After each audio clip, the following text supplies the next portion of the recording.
Go ahead and get started. Thanks, Sarah. So we are recording this session, and everybody should see that on their screen now. So my name is Kelly Cuse. I am the co-chair of the CAPAL22 Conference Planning Committee. And on behalf of CAPAL, I'd like to thank you all for joining us over the last 2 days for CAPAL's Libraries and Wellness themed conference. It's my pleasure to introduce our closing keynote speaker, Max Bowman. Max is the Assistant Director for Public Services at Colby College Libraries.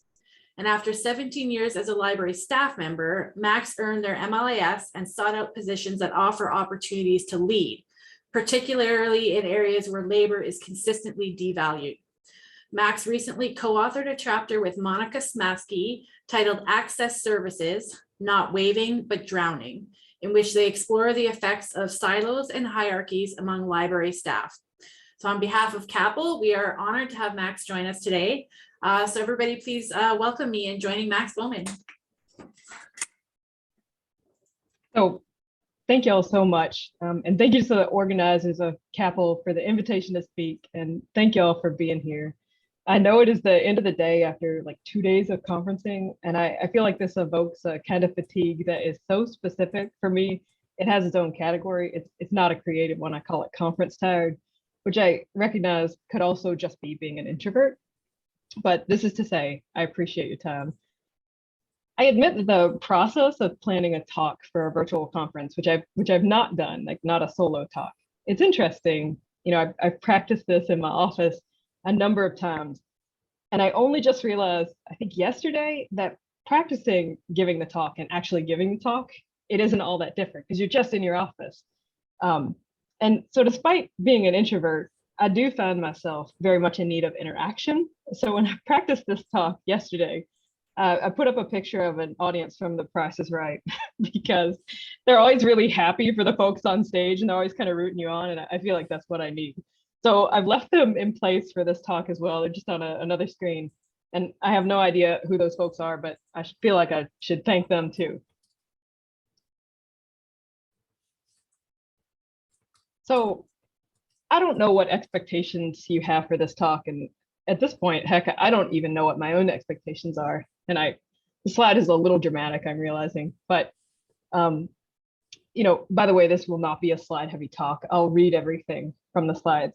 But I do have a direction in mind.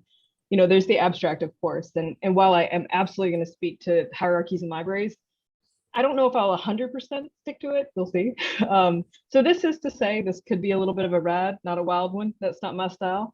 But I admit that I'm going to do a little bit of winging it. So if you feel that, if you feel like that's what's happening, it probably is. I initially began working on this talk back in January. You know, I took some notes and I developed learning outcomes and, you know, as one does, and I did all these things that I thought would guide me through this talk and give me some purpose and also tell you what in the heck I was going to talk about.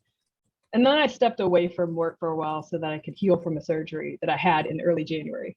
And the surgery went well, but recovery has been incredibly difficult and not quite what I expected. I'm definitely not where I thought I'd be. So this is to say, in all honesty, I actually didn't revisit the notes for this talk again until a few weeks ago. And what I discovered at that point with everything that's happening is that my heart had encountered like a million reasons to break since that point. I felt really empty, and the idea of thinking through learning outcomes made me feel not human. So much like I always do when I feel like I'm in trouble, I reached out to friends and I said something like, please tell me not to panic, which I'll be honest with you, when you lead with that, it probably means that you're already panicking. And all that anyone can do is to sort of talk you through it, which is what happened here. Yeah, I'm very fortunate to have kind, thoughtful, supportive friends to talk to. And what came out of those conversations was the possibility of not giving this talk at all. And I will also admit that, you know, when I thought about that for a minute, there was a sigh of relief. You know, I was dealing with a lot of stuff at one time, and I considered it, but I don't know why. I just couldn't quite back away. You know, I felt like I had things to say, and it didn't have to be formulaic. So, as hard as it is to formulate cohesive thoughts these days, you know, I still wanted to give the talk. So, if I get this right, and right for me, not for anyone else, just for me, this will come across like a conversation, or probably a bit one-sided, I guess, or it might feel like I'm telling a story. It took me moving away from Appalachia for me to realize that I come from an area that's pretty steeped in the tradition of storytelling. And that's probably the reason that when I am able to lead or to advocate, and I consider leadership and advocacy to be one and the same, I always try to build a narrative. I talk about building a narrative a lot. I like to tell a story. But as much as I enjoy the opportunity to tell a story, when I was invited to give this keynote, and you're probably going to sense a theme here, that was in late December, I immediately drafted an email. And I say draft, it stayed in draft with no. And that certainly wasn't because I'm not interested in CAPAL. You know, truly some of the kindest, most supportive library workers that I know and feel privileged to call colleagues and friends are Canadian library workers. Any invitation that I receive from my colleagues in Canada is such a joy. So it wasn't about CAPAL, and it wasn't that I'm not interested in talking about hierarchies in libraries. Those are actually the conversations that keep me going. You know, knowing that there are also people out there who dream of something different is literally the thing that keeps me in academic libraries. So the reason that I almost instantaneously said no when I received the invite, you know, wasn't based on anything tangible. It was based on this familiar feeling that I've encountered quite a bit in my time in academia, more specifically academic libraries.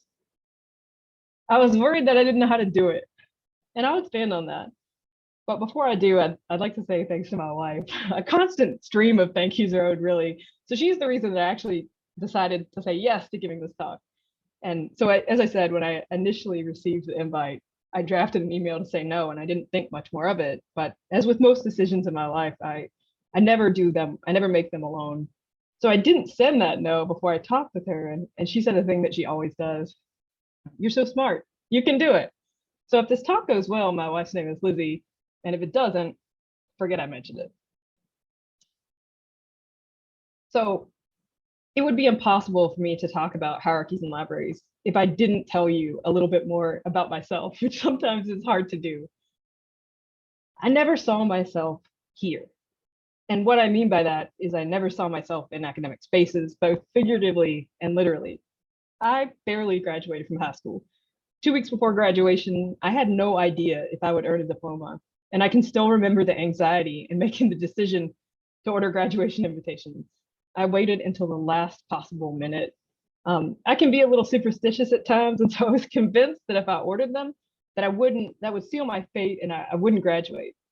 But I did order the invitations, and I did graduate. And after graduation, I went on to work in a lumber yard, and I went to community college. You know, I was taking classes, and I was having a good time, and I didn't really have a plan beyond that. And so one day I got this call from a childhood friend. We'd known each other, you know, since I was 6 years old, but we hadn't talked recently.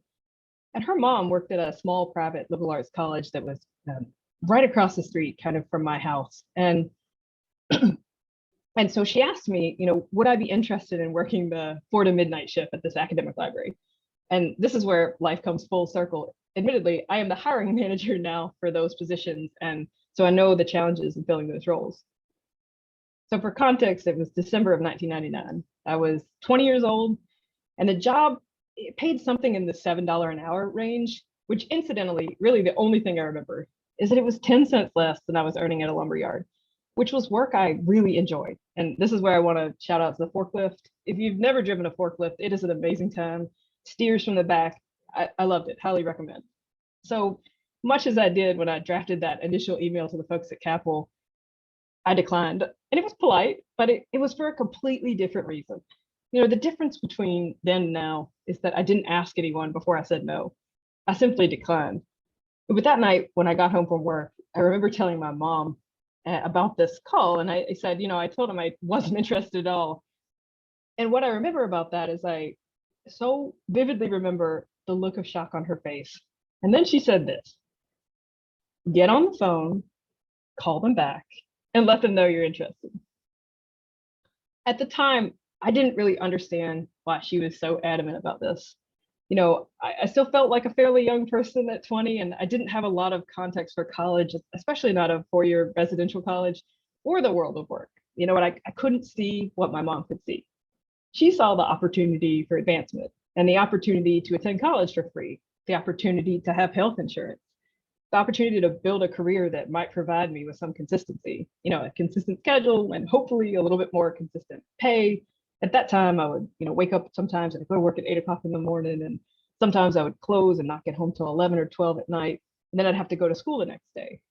So I listened to everything that she had to say, and I was like, yeah, okay, I can see what I can see what you're saying. But I remember being flippant about all of it because truly I didn't have the same vision, but I was willing to give it a try. So that same night, I called my friend's mom back, and I should have said this already. Her name is Meg, by the way. I should have said that. So I called Meg back and I said that I would appreciate the opportunity to interview. That is absolutely not what 20-year-old Max said. 20-year-old Max said to this person that they, had proximity to, yeah, the job sounds cool, I'll interview. So I did, and I got the job. So no more slides for a while. It's just going to be me talking. So that initial job, which began on January 3rd, 2000, and I don't remember a single other start date, but I remember that one because it was my introduction to academic libraries, and it was also kind of my first 40-hour-a-week full-time job. And it was in a department, which is, I think the time was called circulation. And my role was to manage the space. And I'm going to give you some context for this too.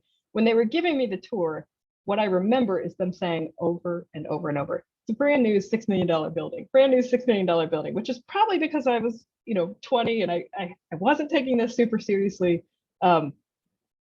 And so I was managing the space, and I would also manage course reserves. And there's a specific word that I use to describe this time in academic libraries. It's unencumbered. I didn't know a thing about academic libraries, but for whatever reason, I was completely unfazed by this. And thinking back, this was absolutely remarkable. To know me is to know that I am a chronically anxious person, so that I wasn't more concerned about being out of my depth, especially considering that I was in a setting that was altogether unfamiliar, a 4-year residential, college at a private campus. And I should say, I've been to this campus hundreds of times. I was friend, my childhood friend. We lived across the street from the college, and we would go there all the time. Well, being there as an employee is very different. I saw the dorms, and it just, anytime something's unfamiliar to me, when I went out west and I saw Mesa for the first time, I was like, oh, it's like a movie. So I remember telling folks that it was like a movie set. But as I think back on it now, I'm still confused that I wasn't more intimidated. Maybe it was that I knew someone already. As I mentioned, the person that I was working for, Meg, she was someone that I'd known for most of my life, and there was a comfort in that. I felt like I could ask for help. And at that point, I was in this place in my life where I felt okay with not knowing exactly what would happen next. This wasn't a career to me. I was like helping out a friend. You have no idea how much I wish I could embrace that feeling now. So here I was, new job, new responsibilities. I got my own computer, I got my own desk. I was so excited by that. I was very, very excited to have my own space and to be able to put pictures on my desk. As you can imagine, you really don't get your own forklift, and there's definitely not a lot of room for pictures. So it wasn't long before I started to grasp some of the language of libraries. I think you all work in libraries, I think, so we can all attest to how impossibly unfamiliar the language of libraries can be, which is not something I'd realized. So about 6 months in, I was told we were going to upgrade our ILS. By that time, I knew what the acronym meant, and I felt elated by that.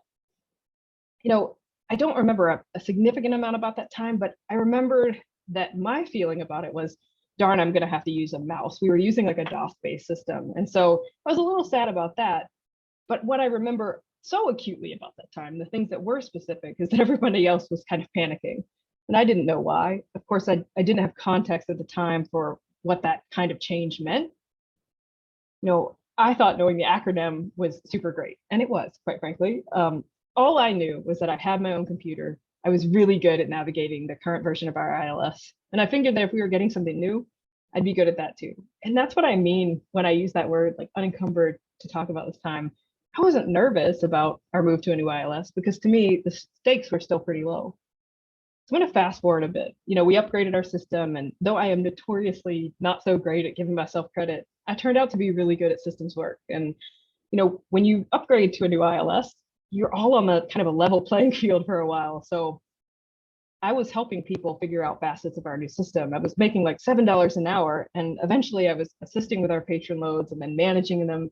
and managing load rule tables, it was pretty extensive. And so within about a year or so, I took on another new role. I was the periodicals assistant. I think that was the title. And I loved it. We had an entire basement of bound periodicals that had never been cataloged. So they sent me to NASIG so I could learn how to copy catalog and learn these core competencies for print serials management. And I'm just going to give you a funny aside about that. Whenever I don't know a word, I look it up, but I have to have context for it, like specific to my own life. It kind of helps me a little bit. So I didn't know the word cereal. And I should say that, my granny and my mom, I grew up and they would watch Young and the Restless. And so when I was talking about that word, I realized, wait, Young and the Restless, that's a cereal. So I felt really good about that. But I didn't know what in the heck that word meant at the time. But even so, what I did know is that I did good work. I learned fast and my colleagues believed in me. And within a couple of years, I would go on to do the kind of work that I'm really most passionate about. To know me is to know that I love resource sharing. I often say, kind of jokingly, but not really, that it's one of the only parts of libraries that feels like it's not broken. And by that, what I mean is this. The job doesn't get done if we don't work together, if we don't help each other. And it's always been interesting to me that this move to resource sharing, which really changed the trajectory of my career, in that I actually thought maybe this could be a career. I could do this forever. But that was also the point at which I began to doubt whether I actually belonged in the field and whether I belonged in academia in general. So that initial jump from the evening reserves position to the periodicals position, it meant a move from a more public services role to a tech services role. I went from working behind a service desk to a tech services suite on the second floor. And as it turned out, I love tech services too. And I was also pretty good at that work, which is why I was asked to eventually make the move to resource sharing. I'd become familiar with holdings and I was adept at systems, and I was cataloging serials at that point. And that had helped me understand more about how the work on the back end informs the work on the front end. This was also just such an interesting time to work in academic libraries because the change was happening so quickly and priorities were shifting. When I started working in the library in 2000, students would place resource sharing requests by filling out a paper form. A librarian vetted their request, decided if it should be ordered, and then we collected a $2 fee for each of those requests. So ultimately, each and every ILL request was vetted through a face-to-face meeting with the librarian. And some context for the library where I worked. There were 11 library workers, so 5 staff, 6 librarians. I think that was the way. And so it was a small group of folks. So when I say that priorities were shifting, what I mean to say is that we were quite busy already. And we were in this place where formalized bibliographic instruction, I know, just what we called it at the time, was shifting to more of a liaison model and an embedded librarian model. And so we were reevaluating the kinds of functions that required a librarian. And when I use the word librarian, I'm referring to positions that require an MLS, a distinction I'll make only when it's necessary. And when I refer to library workers, I'm referring to everyone. And if I've heard at libraries to staff, I'm referring to folks who are in positions that do not require an MLS. Again, I'll only make that distinction when it's relevant. So as we were reevaluating those roles and priorities, it was determined that a staff person, me, could take on the work of resource sharing. Along with that, we would no longer require students to submit a paper copy of their ILL request, nor would they be required to meet with a librarian. And even better, we would no longer charge for those requests. I was excited about this change. In just a couple of years, I'd learned so much about the inner workings of libraries. It was lots of problem solving, searching for materials, talking with students about their work, and learning something new every day. And that really spoke to me. And to think, this was a job I'd been pretty ambivalent about. To this day, I actually still miss driving a forklift. So there's that. But this is where things begin to shift a bit. This kind of change was big, though I'd not necessarily viewed it that way. Again, unencumbered. All of my experiences thus far have been mostly positive, and the changes to how we processed ILL seemed really positive to me. Students wouldn't have to wait on one of 2 reference librarians to request an ILL. They wouldn't have to pay a fee. They could submit their request online anytime. All positive, right? I thought so. But what I hadn't realized, and this was complete naivete on my part, this work, resource sharing, had been the exclusive territory of a librarian. And now I, a person with a high school diploma and no college degree, would be doing that same work. I never questioned whether I could do it. And the people who worked with me, they didn't question it either. but there were people outside of the libraries who did have concerns. That moment in my career, it was pivotal. Up until that point, any work that I'd been doing that may have been the territory of a librarian, it was work that was discrete and not well understood by faculty outside the libraries. So that I was doing anything beyond the scope of my well-defined role didn't seem to bother anyone. For example, at the time, I didn't realize that some of the systems work I'd been doing was anything out of the ordinary. But now that I know it was, this work was, and probably I know it still is, not well understood by folks outside of libraries. But this changed to how we process resource sharing requests and to who would process them.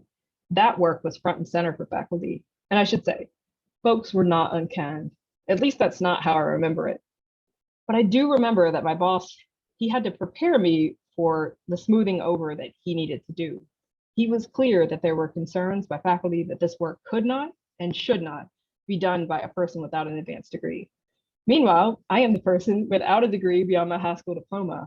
And it was at that moment that I developed the kind of clarity that honestly, I wish I didn't have.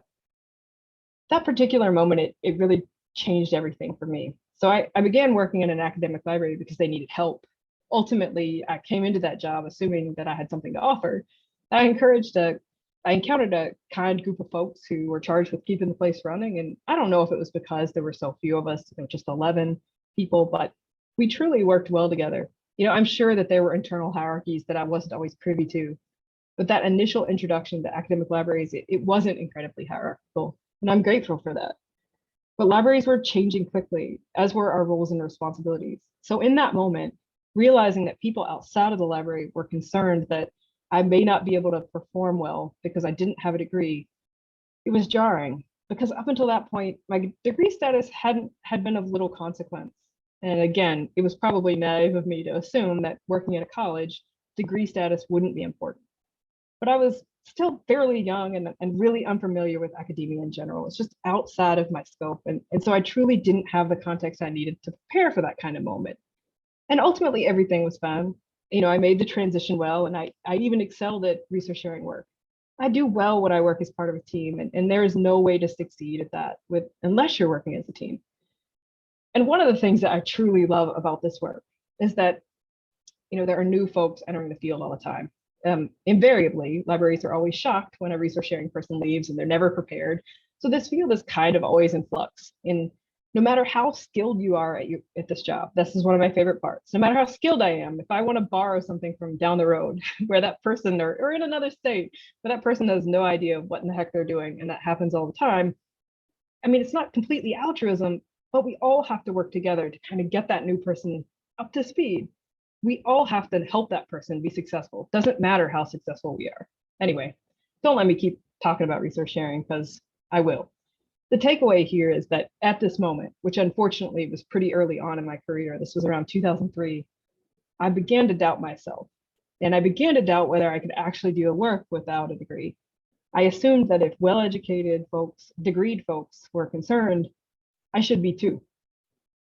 So before I move on to focus a bit on the chapter, Access Services, Not Waving but Drowning, that my friend Monica and I co-authored, I want to mention that at the time of writing this chapter, neither Monica nor myself had worked in access services in a very long time.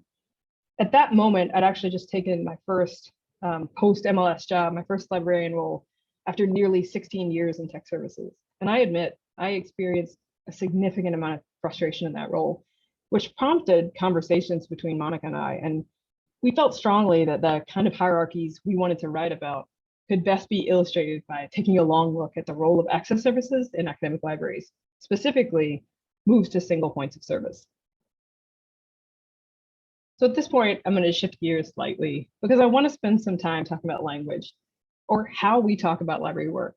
And I also want to note, somehow during doing all of this, my in-text citations disappeared. So I have a bibliography at the end, and I'll go back and put the in-text citations in, but I sincerely apologize, they're not here now. And I don't want to talk just about some library work, but all of it. As the abstract mentioned, this is a reflection of a chapter that Monica and I co-authored together. Monica and I worked together for 9 years, and we worked at a large R1 in a tech services environment. And you know how work is made a whole lot better when you have a good work bud, someone you can trust and someone you can lean on. I am so fortunate to have had proximity to Monica for those 9 years and to be able to call her my work bud. She was and is the best work bud. And when I left my job, leaving that, missing that relationship, it was really hard. So when we began this project, we began writing it shortly after I left. It wasn't too long. And so we were still able to work together. And one of the things that we write in the introduction is that the desire to write this chapter, it was born out of frustration. And that's the truth. It wasn't that we had a burning desire to produce scholarship about this particular thing, is that we'd grown so tired of being gaslit with language. And that frustration, even at the time, we had some difficulty figuring out how to write about it without it becoming a screed or a gripe session. But then we began to do some research, and suddenly I think we both felt kind of vindicated, maybe not right away. What I remember about that time is that we were sitting in a conference room face to face. And that's remarkable for a couple of reasons. One, no COVID, face to face. But I also was able to come back down and visit Monica. And so I was so happy that we were able to work together in that way. And so we were pulling articles that we thought would be helpful. And we would get through like half of them or halfway through. And sometimes we'd look over at each other and we talk about this in the article. And we'd be like, are you reading what I'm reading? I'd never really done any research on the topic of hierarchies in libraries. I was living it, so I didn't need to. And I didn't know what, if anything, we would find. But I quickly realized that these hierarchies are so entrenched that library workers writing about public and access services, sometimes they did the work for us. The language was often so hierarchical as to be almost dismissive. So I'm going to give you an example. And this particular example is one that we include in our chapter, though excerpted. So I'm going to read the entire paragraph. And one of the things that we focused on in this chapter, as I mentioned, were moves to single points of service, or the elimination of reference desks. And we chose to focus on this specific transition in academic libraries, but because it highlights a specific stratification of labor. Many libraries have made this transition. And I want to say first that neither Monica and I are against these transitions, but in doing so, the language used to describe them is, well, you'll see. So in a 2014 article that discussed blended desks, the authors conclude that the greatest concern is with the librarians themselves. The blended desk holds that the premise that all personnel on duty may perform all desk tasks, reference, checkouts, funds, in order to provide one-stop customer service. At the same time, librarians are being asked to develop collaborative relationships with constituents of an academic department in various liaison responsibilities. This is where the different mindsets of circulation and reference generate the most taxing complexities. It is difficult for a patron or for a faculty member to develop a research relationship with an individual who on appearance has the same duties as a student employee with whom you dispute a $1.25 overdue fee. So regardless of how I feel about fines, and I will say I do not feel charitably about them, the suggestion here is that if a librarian does work that is proximal to the work that could seemingly be done by anyone, student workers or staff, it could jeopardize their ability, or even their credibility when forming relationships with teaching and research faculty or any patron. Moving on. Another article that we reviewed talked about the move to single points of service in this way.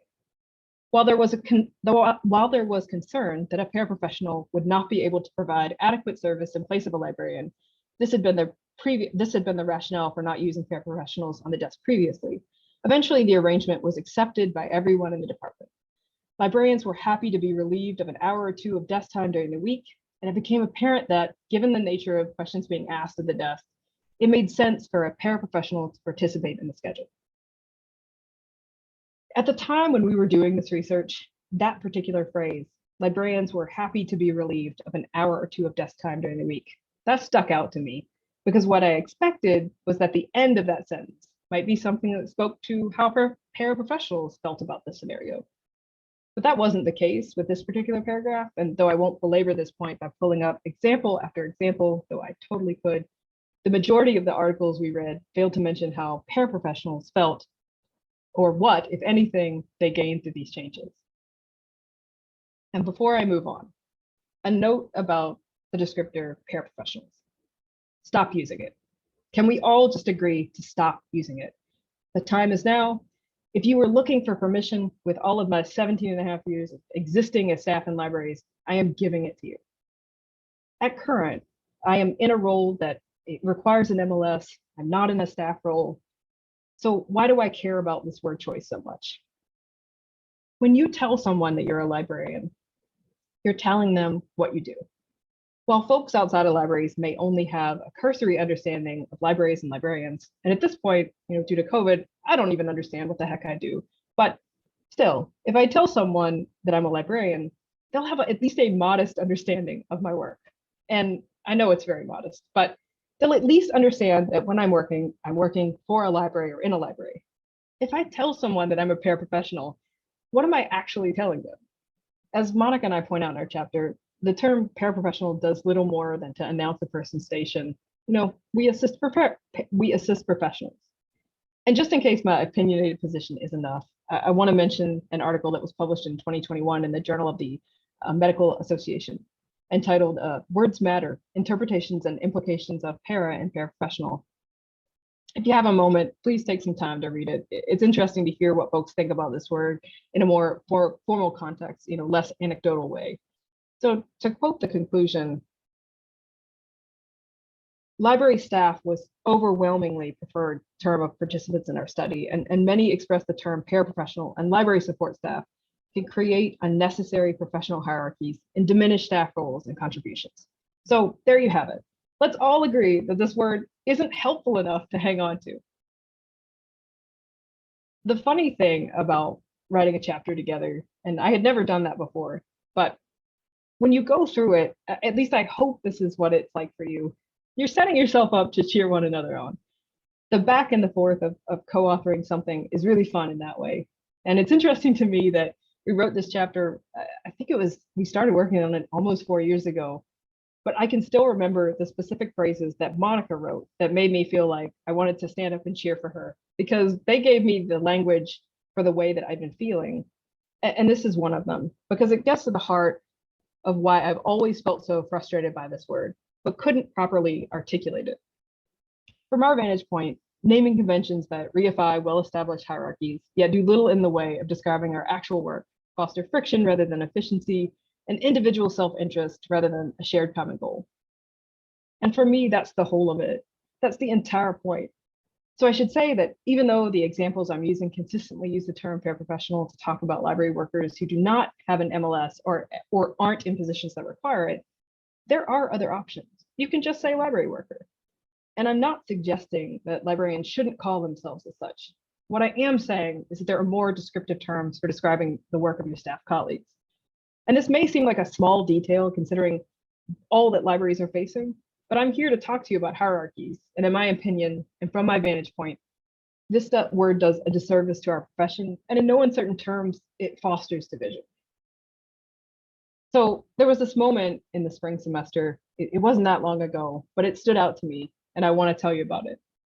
So I went to the service desk and I wanted to ask someone a question, but before I could, someone called and the person got on the phone. And so I was doing that thing where I kind of linger and I was waiting for someone, waiting for them to finish. And I don't know anything about the specifics of the call, but what I know is that it took a while and there were, it was a detail or lengthy call because I was just doing loops.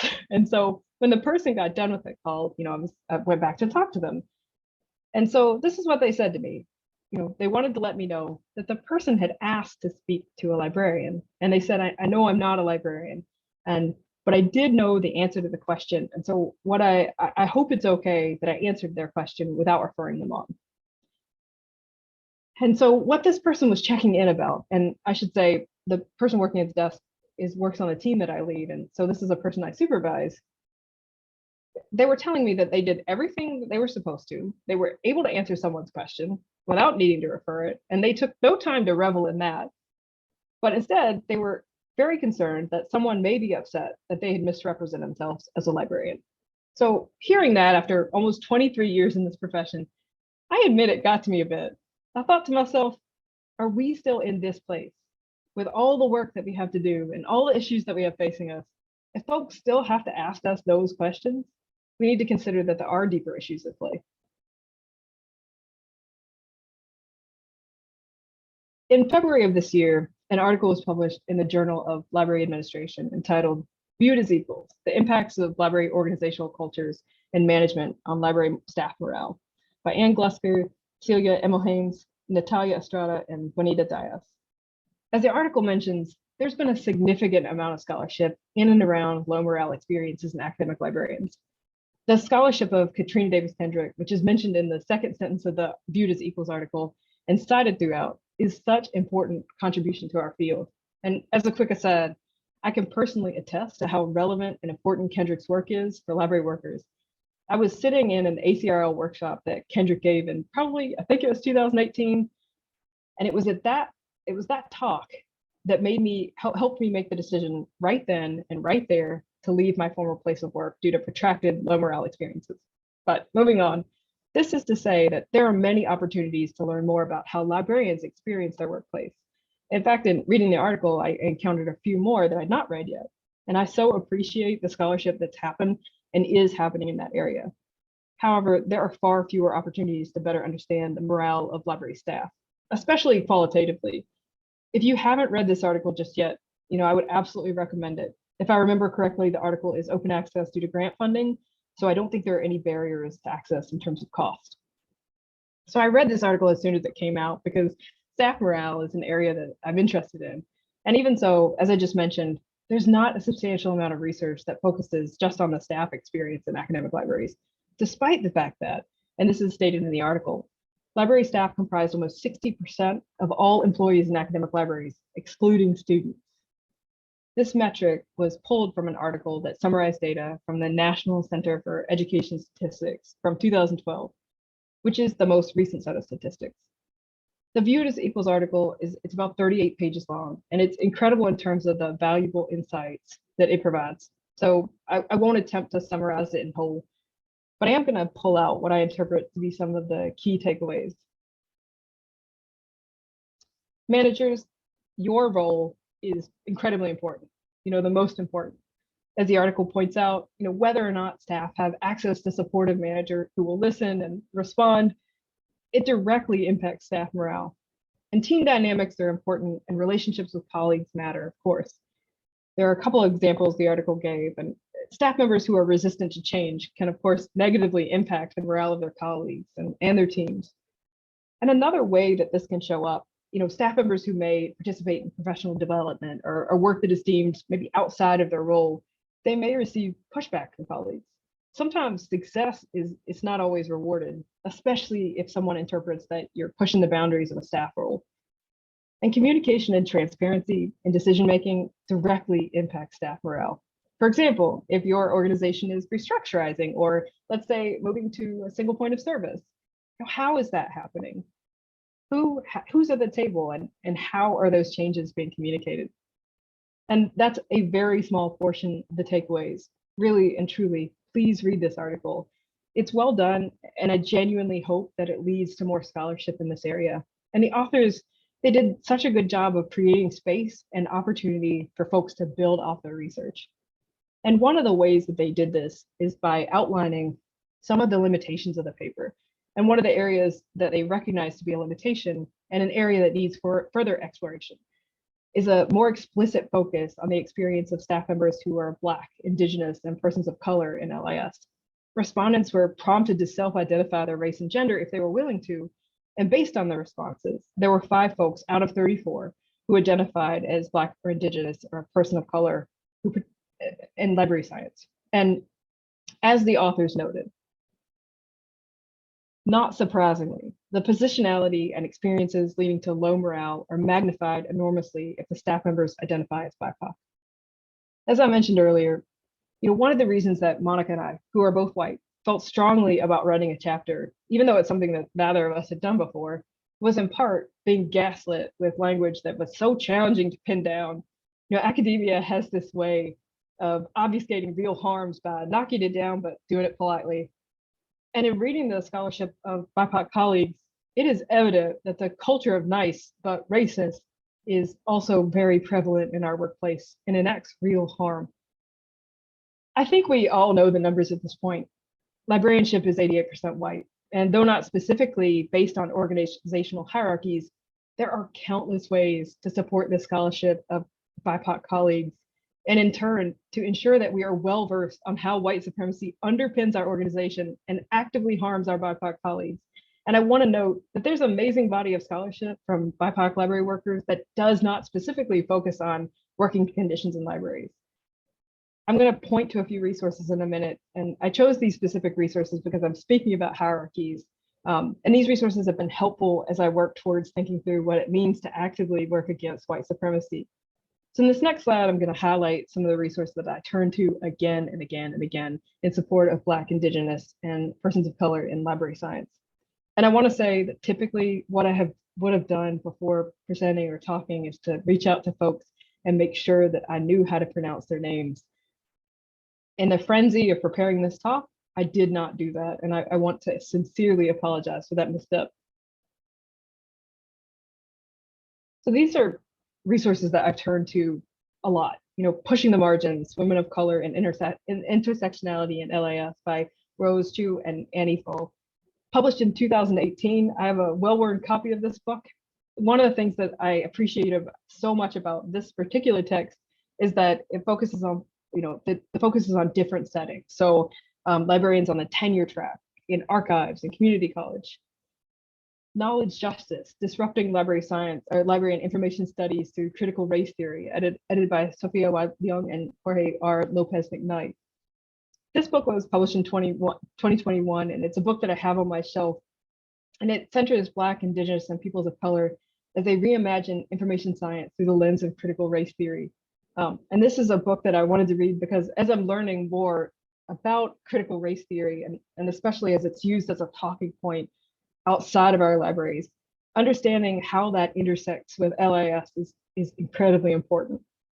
And We Here, this is an organization that I've seen grow, and it's really, really exciting. So if you aren't familiar with We Here, it provides a safe space, a safe and supportive community for our BIPOC folks in LIS. And it is so important to have community. There's a community school, webinars and workshops that are rooted in anti-racist pedagogy. Some webinars are open to everyone, while others are only open to members. Uproot, a publication that you can read online that centers the work, knowledge, and experiences of BIPOC folks in LIS. And Community Study, which I believe is a BIPOC-only space, a community learning space, providing opportunities for folks to learn together. And We Together, it's a mentorship program for members of We Here. And I want to be sure to note that We Here has a Patreon that you can support, and so that they can continue to grow and thrive. It's an incredibly important organization. It's so important to have community when you're in these spaces that are incredibly exclusive. And I also want to mention the article by Kendrick and Damasco, Low Morale in Ethnic and Racial Minority Academic Librarians. Their article focuses on the low morale experiences of librarians of color through the framework of critical race theory. As Kendrick and Damasco write, the framework of critical race theory provides an important foundation for centering the experiences of librarians of color, rather than simply comparing or contrasting their experiences against the experiences of white librarians. This is one of those articles that I've printed out in my office so that I can refer to it again and again, because I've learned that the pervasiveness of white supremacy culture in our academic spaces can be all-encompassing. And as a white person who's only ever, I've only ever worked in academic libraries, I don't want to miss something. I don't want to continue to perpetuate harm. So I have to be able to recognize them. And these are just a few resources that I turn to regularly, definitely not an exhaustive list, but there are so many more available. And I encourage folks to take some time to look around at the amazing scholarship that our Black, Indigenous, and peoples of color and library workers are producing. At this point, I'm going to circle back to talk about Viewed as Equals article, because there is another takeaway that I want to draw attention to, and I'm going to quote directly from the article.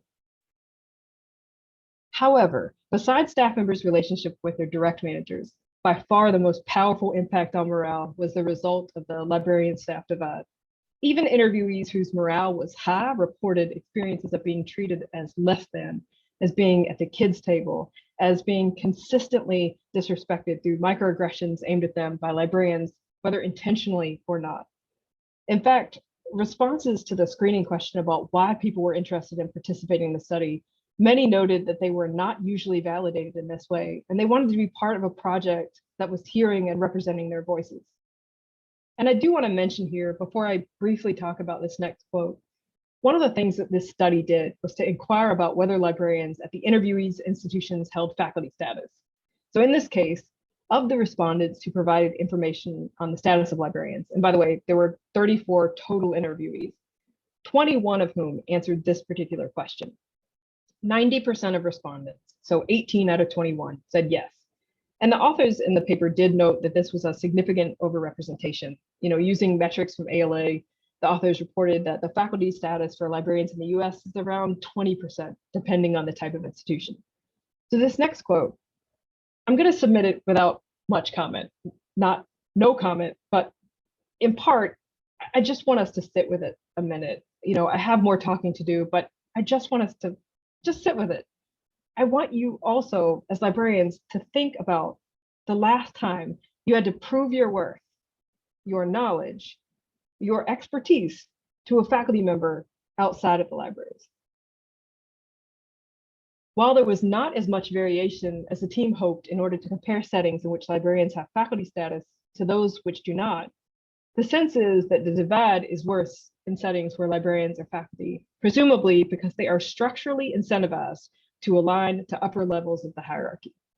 To the extent that institutions support the divide and these behaviors through structural and cultural means, they are contributing directly to low morale experiences among library staff. In essence, the only thing that I want you to glean from this quote is this: we can't buy into these hierarchies without perpetuating them. And as much professional frustration and angst that we as librarians may have for any number of reasons, and they're probably all valid, we can't heal from those or run from them by imposing them on folks that we've made clear that we don't consider our equals. And we sure as heck can't solve anything by behaving as oppressors. No need to be on the edge of your seats. This is the part where I'm doing a bit of winging it. Now, my boss used to say, I guess I need to say, my previous boss now, I'm still getting used to that. Our director's last day was May 31st.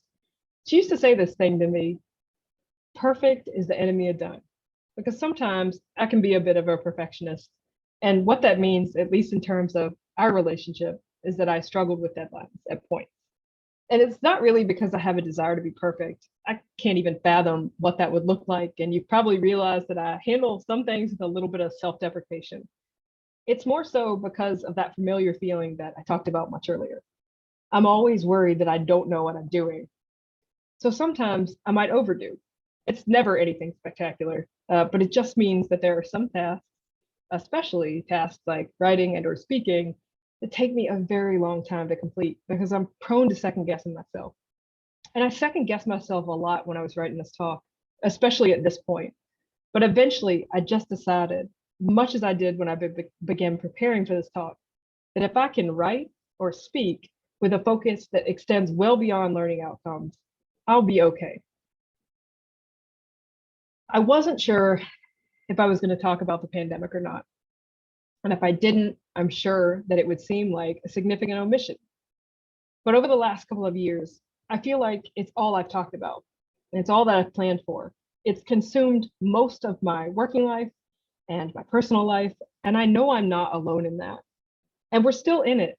I don't know how many times I have to keep saying that to myself, if only to compete with having to live with the cognitive dissonance that thousands of people a day are still dying, but our need to approach something that looks like normal means that I go through my day, most all of us go through our days, without ever acknowledging any of these losses. I don't know when any of us will be free from talking about it, but we're still in it. And as much as I want to run from it, as much as I don't want to spend a single second on this event that has taken so much from us, it's front and center in my mind when I think about hierarchies, not just in libraries, but in terms of labor in general.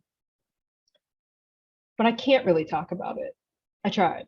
In fact, I've participated in 3 different panel talks that had a focus on staff well-being and or the pandemic over the last year. And what's been so interesting about participating in those talks is that they've all been situated at very different stages of the pandemic. So somewhat early, middle, and late. I think I thought that talking through this with other folks would help me in some way. And I think I thought that processing in real time, it would be beneficial. But I'm in a different headspace these days. Oh no, my computer has just said it's running low on battery. So I'm going to fix that very, very quickly. I somehow neglected that. I apologize. Oh, I'm going to have to switch things around here. I am so sorry.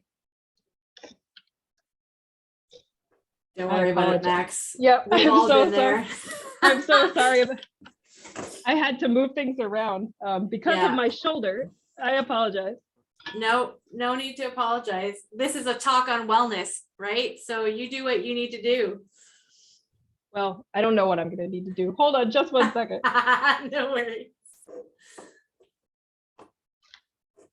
Oh, I'm so sorry. Now I don't know where my power cord has gone, so I have to find it.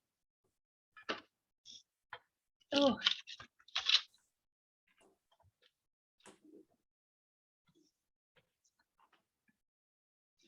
Oh no.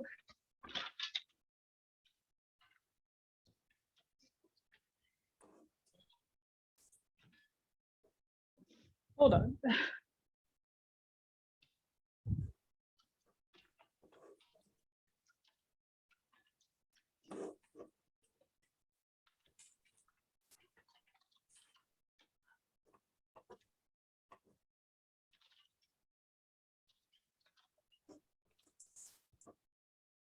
I genuinely cannot find my power cord. It's under here, but so this might take me another minute. No worries. It's all good. I could entertain people, but I'm not that entertaining. I guess I can remind people to put questions or discussion comments into the Q&A so that we can answer those afterwards.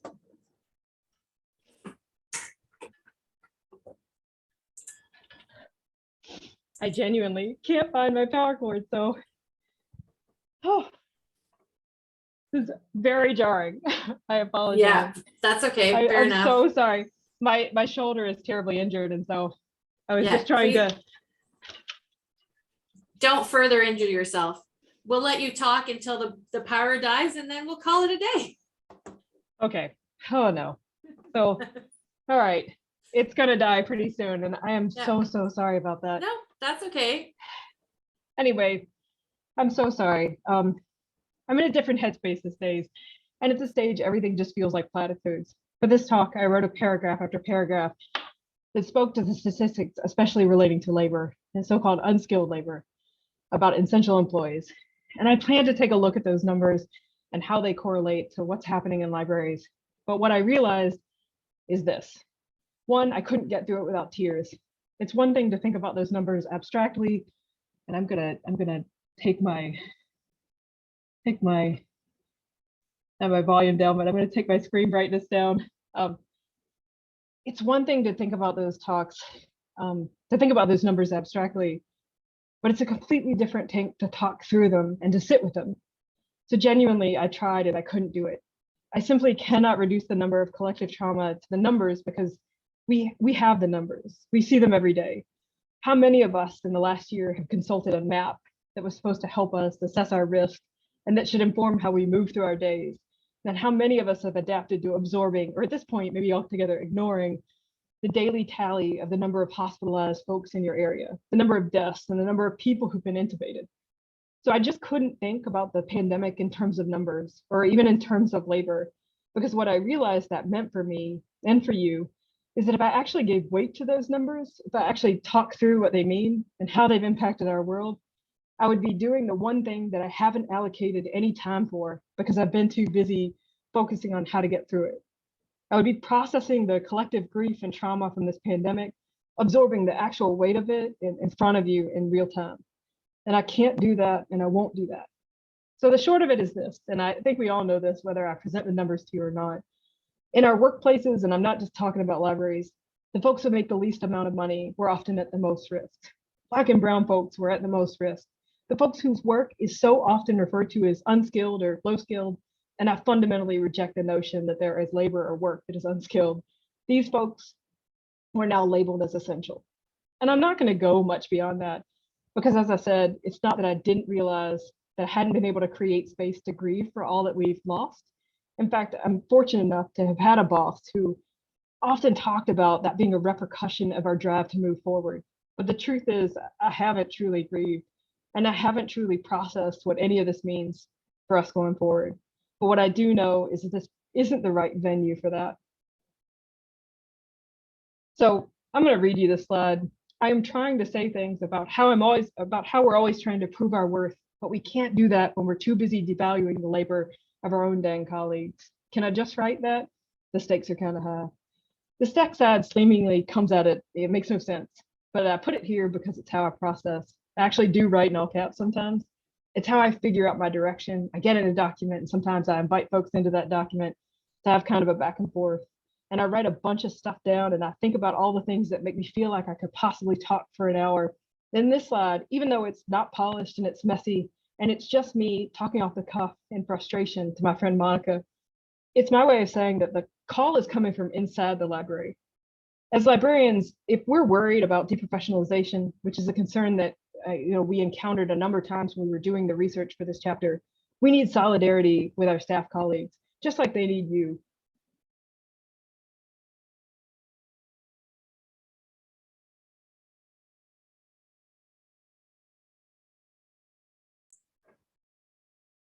Okay, so that might be where we lose Max, which is unfortunate because I wanted to tell them how much I actually really did enjoy that story. So Max, if you can hear me, I want to say thank you, and I will email you after and say thank you for providing us this wonderful story to end our time today. And I want to thank everybody for joining us for the last 2 days. I hope that everybody met somebody new, found some smidgen of inspiration, found a new thought to think about. This was a really interesting experience for me and Sarah. And it's been an interesting year of getting this going. And yeah, it feels really interesting to be done now.